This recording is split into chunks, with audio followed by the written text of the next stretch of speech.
Hello प्यारे दोस्तों, कैसे बेटा सब लोग। सभी का एक बार फिर से बहुत ज़्यादा स्वागत है हमारे पीडब्ल्यू फार्मा में। जैसे 22 तारीख को ही नोटिफिकेशन के साथ में एक बहुत बड़ा बॉम्ब आके बर्स्ट हुआ है कि जीपैट का एग्ज़ाम हो रहा है इस बार बहुत ही जल्दी, यानी कि मार्च के ही महीने में। और फॉर्म फिलिंग की डेट जो है ये भी अभी शुरू हो चुकी है। आप सब लोग फॉर्म फिलअप करने के लिए बहुत ही ज़्यादा एक्साइटेड है, तो इसीलिए आपके लिए एक बहुत ही इंपॉर्टेंट इन्फॉर्मेशनल वीडियो लेके आया हूँ कि इस फॉर्म फिलिंग के टाइम पे कौन सी वो चीज़ें हैं जो आपको पहले से रेडी रखना ज़रूरी है, और कौन सी वो गलतियाँ हैं जो आप अवॉइड करेंगे तो फॉर्म फिलिंग में आपको कोई भी दिक्कत नहीं आएगी। राइट। जीपैट का ये जो फॉर्म है इसके हिसाब से आपको कुछ स्पेसिफिक डॉक्यूमेंट्स बहुत ही ज़्यादा रिक्वायर्ड होती है, जिनको अपलोड किए बिना आपका फॉर्म फिलिंग का प्रोसेस बिल्कुल भी कंप्लीट नहीं होने वाला। हालांकि अगर आप प्रॉपर वेबसाइट पर चेक करोगे तो वहाँ पे लिस्ट ऑफ डॉक्यूमेंट दी है, बट कई बार हड़बड़ी में हम उसको पढ़ना भूल जाते हैं। इसीलिए आपको समझना चाहिए कि क्या वो डॉक्यूमेंट्स है, क्या क्या चीज़ों का हमें ध्यान रखना चाहिए, और क्या वो गलतियाँ हैं जिनको हम अवॉइड करेंगे तो हमारा फॉर्म फिलिंग एकदम स्मूथली और परफेक्टली हो सकता है। सबसे पहले क्वेश्चन जो हर स्टूडेंट के दिमाग में रहता है कि कौन से स्टूडेंट्स भर सकते हैं फॉर्म। तो बेटा, बी फार्म में एनरोल्ड कोई भी स्टूडेंट भर सकता है, चाहे आप डायरेक्ट सेकेंड ईयर में हो या फिर चाहे आप थर्ड ईयर के स्टूडेंट हो, चाहे आप फाइनल ईयर के स्टूडेंट हो। आप कोई भी स्टूडेंट हो बी फार्म का तो भी आप फॉर्म फिलअप कर सकते हो। जो फॉर्म फिलअप करना है उसके प्रोसेस में सबसे पहले आपको दो चीज़ें बहुत ही ज़्यादा रिक्वायर्ड है जो कि रजिस्ट्रेशन के लिए रहेगी। वो होगा सबसे पहला आपका मोबाइल नंबर। अब ये मोबाइल नंबर आपको कोई पुराना सा मोबाइल नंबर नहीं देना है, आपका वर्किंग कंडीशन का मोबाइल नंबर देना है, क्योंकि इसके ऊपर रजिस्ट्रेशन के टाइम पे आपको ओटीपी आएगा।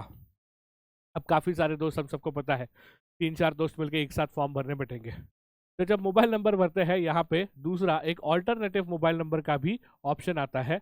तो आप सोच समझ के अल्टरनेटिव मोबाइल नंबर देना कि भैया आप इसको आपके दोस्त का देना चाहते हो या फिर आपके पेरेंट्स का देना चाहते हो, या फिर आप ही का दूसरा सिम कार्ड जो है वो देना चाहते हो।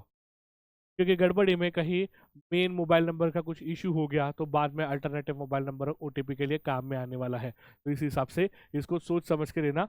एडवाइस यही रहेगा कि आपका पेरेंट्स का अगर दोगे तो आपको तकलीफ ज़्यादा झेलनी नहीं पड़ेगी। हो सकता है कि दोस्त अगर लोकलाइट नहीं है एग्ज़ाम देने के लिए, वो अपने एग्ज़ाम सेंटर में चला जाएगा, बाद में ये इश्यूज आ जाएंगे, तो ये ना हो, इसलिए अल्टरनेट मोबाइल नंबर प्रेफरेबली हो सके तो अपने पेरेंट्स का देना। अदरवाइज चॉइस ऑब्वियसली आपकी है, आप डिसाइड कर सकते हो कि अल्टरनेटिव कौन सा है, but make sure these number should be working, क्योंकि इनके ऊपर ओटीपी जो आएगा वो आपको वेरिफिकेशन के लिए बहुत ही ज़्यादा ज़रूरी है। सिर्फ और सिर्फ इसके साथ काम नहीं चलेगा, बल्कि एक ईमेल आईडी भी आपको ज़रूरी होगा जो कि आपका वंस अगेन ओटीपी के लिए इस्तेमाल होगा। तो मेल आईडी भी आपका वर्किंग है, ये मेक श्योर करना आपको भूलना नहीं है। कई बार ऐसे होता है कि हम लोग मेल आईडी ओपन कर लेते हैं, 1 साल 2 साल हम लोग उसको खोलते ही नहीं है, फिर अचानक से कभी याद आती है, फॉरगेट पासवर्ड करेंगे तो उसका अकाउंट डीएक्टिवेट हो जाता है, ओटीपी लास्ट मोमेंट पे आता नहीं है। एग्जाम में जाने से पहले देख लो कि भैया ईमेल आईडी तुम्हारा काम कर रहा है कि नहीं कर रहा है। एक सैंपल मेल आपके दोस्त के मेल आईडी से भेज के देखो, मेल आ रहा है, मोबाइल में लॉगिन हो रहा है, इसका मतलब आपका प्रॉपरली वो वर्किंग कंडीशन में है। मेक श्योर कि वो वर्किंग कंडीशन में हो, क्योंकि जैसे यहाँ पे ओटीपी आएगा वैसे ही मेल आईडी के ऊपर भी आपको ओटीपी जो है ये आने वाला है। राइट। तो ये चीज़ें आपको मेक श्योर करनी है। रजिस्ट्रेशन के लिए ये जो 3 चीज़ें हैं आपके पास रेडी होनी चाहिए जिस पे आपको ओटीपी आ सकता है। बराबर। एक बार ये हो जाएगा, इसके बाद आपको जो अपलोडिंग के लिए डॉक्यूमेंटेशन लगेंगे उसके बारे में अब हम बात करते हैं। राइट। अब डॉक्यूमेंट्स इसमें जो आपको अपलोड करना है, इसमें सबसे इंपॉर्टेंट और सबसे पहली चीज़ है वो है आपका एक अच्छा खासा पासपोर्ट साइज फोटोग्राफ, जो कि होना बहुत ही ज़्यादा ज़रूरी है। राइट। आपका एक प्रॉपर पासपोर्ट साइज फोटोग्राफ।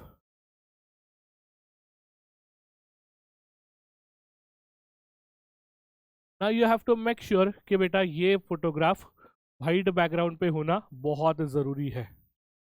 अगर आपके पास नहीं है, कई बार अभी एआई के टूल्स हमारे पास है, बैकग्राउंड चेंज करके कर सकते हैं, बट उसमें कई बार इमेज के पिक्सल्स खराब हो जाते हैं। ये ना हो, आपका क्लियर इमेज हो, इसलिए अगर पॉसिबल है तुरंत जाके एक नया फ्रेश फोटोग्राफ खींच के लेके आओ, और उसका जो स्कैन कॉपी है ये आपको जेपीजी या फिर JPEG फॉर्मेट में रखना है और उसका साइज होना चाहिए 50 से 80 KB के बीच में। या रीसाइज करके रेडी रखना बहुत ज़रूरी है, वरना हम हड़बड़ी में सारे स्कैन डॉक्यूमेंट्स रेडी रखते हैं, अपलोड करते टाइम पे साइज का गड़बड़ आता है, फिर दूसरी विंडो खोलो, फिर उस पर जाके रीसाइजिंग करो, तब तक ये लॉग आउट होता है, फिर से जीरो से प्रोसेस शुरू करनी पड़ती है। ये सारी गड़बड़ियाँ लास्ट मोमेंट पे हो सकती है।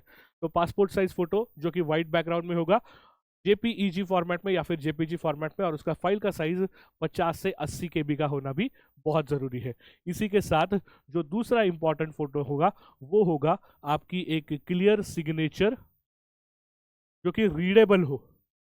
ऐसे छोटी सी सिग्नेचर मत करो, एक अच्छी खासी, जैसे फॉर एग्जांपल अगर मेरी सिग्नेचर है रीडेबल फॉर्मेट में, मैं उसको एक प्रॉपर सिग्नेचर बनाऊंगा, एक सिग्नेचर जो कि अच्छी क्वालिटी की इमेज कैप्चर करके इसको भी ऐसे ही JPG फॉर्मेट में सेम 50 से 80 KB के फाइल साइज में आपको सेव करके रखना है।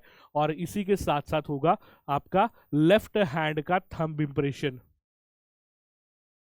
जो कि बायोमेट्रिक के लिए बहुत जरूरी है। लेफ्ट हैंड का थंब इंप्रेशन। अब थंब इंप्रेशन हमें आदत नहीं है क्योंकि हम पढ़े लिखे लोग हैं, हम तो साइन करते हैं, बट यह ज़रूरत पड़ती है तो कई बार थंब इंप्रेशन में हमारी गड़बड़ी हो जाती है। आपके पास अगर इंक पैड है, आप उसके ऊपर प्रेस करो, पेज के ऊपर प्रेस कर दो, इतनी इंक आ जाती है कि इंप्रेशन कुछ क्लियरली दिखता नहीं है।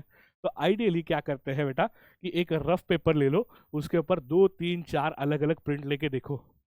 अगर इंक पैड पे आप जोर से प्रेस करते हो, उसके बाद 2 प्रिंट्स छोड़ दो, तीसरा प्रिंट जो कि थोड़ा सा फेंट, अच्छा खासा डार्क, और उसमें आपके फिंगरप्रिंट के जो जो लाइंस है वो क्लियरली विजिबल है, ऐसे वाले फिंगरप्रिंट को आपको चूज करना है। अगर सबसे पहला जो भद्दा वाला आता है उसमें आपके लाइंस क्लियर नहीं दिखेंगे, हो सकता है कि वो आपका रिजेक्ट भी हो जाए।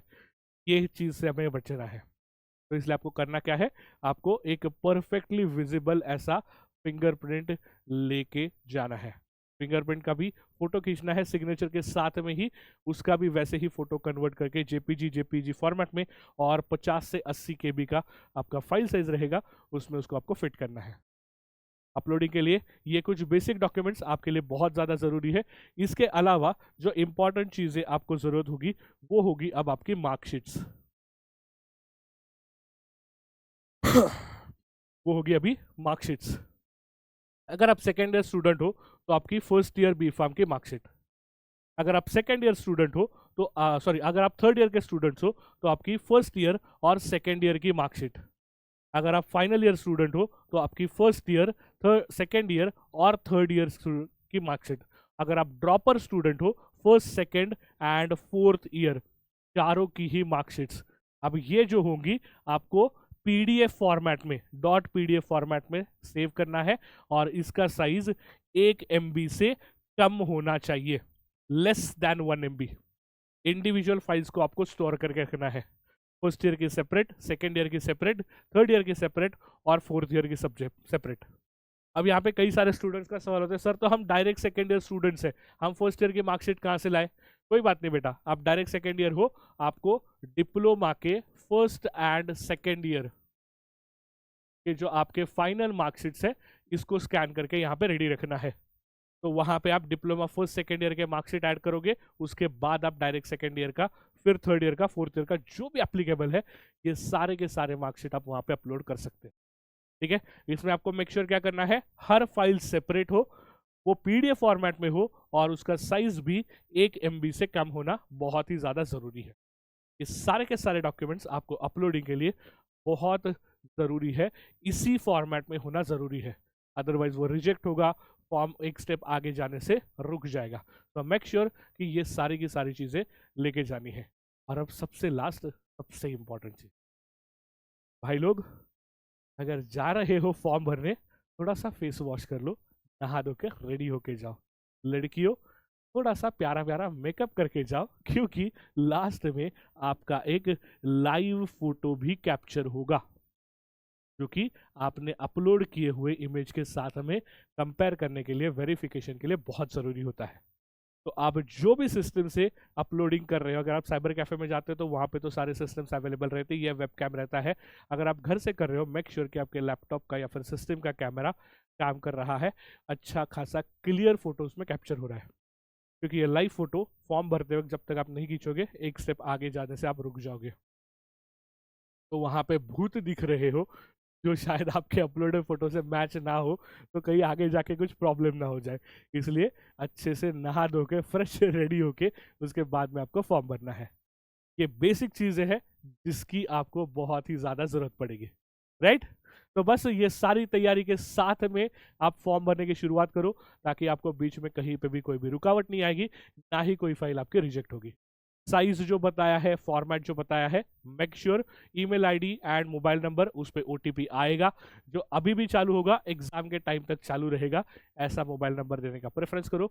ईमेल आईडी भी एक्टिवेट रखो, ताकि कोई भी ज़रूरत पड़े तो इनके ऊपर से आपको रजिस्ट्रेशन रिलेटेड जो अगर इश्यूज आते हैं सॉल्व करने में मदद होगी, ठीक है? तो बस बेटा देर किस बात की, जल्दी से चलो सारी प्रिपरेशन करके जाओ और अच्छे से फॉर्म भर के एग्जाम के प्रिपरेशन में जुट जाओ। Wish you all the very best from the entire team of PW Pharma.